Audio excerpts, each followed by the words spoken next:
Today's topic is one of those life topics, specifically sexuality. We're going to talk about how to overcome temptation every day. Here's the thing.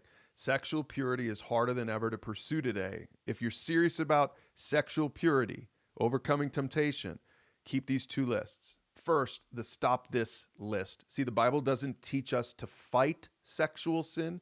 It commands us to flee it.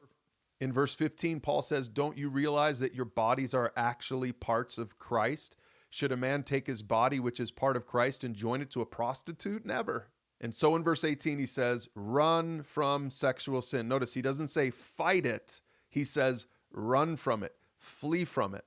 No other sin so clearly affects the body as this one does. For sexual immorality is a sin against your own body. And don't you realize that your body is the temple of the Holy Spirit who lives in you and was given to you by God? You do not belong to yourself, for God bought you with a high price, so you must honor God with your body.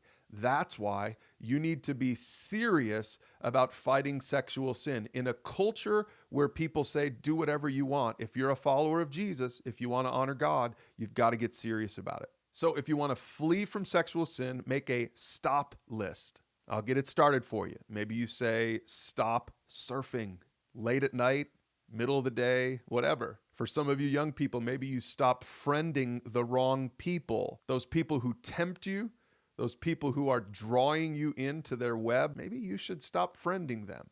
Some of you need to just stop watching movies, some Netflix shows you've been watching, maybe some YouTube videos you've been checking out. You know which ones I'm talking about, the ones that wake you up sexually.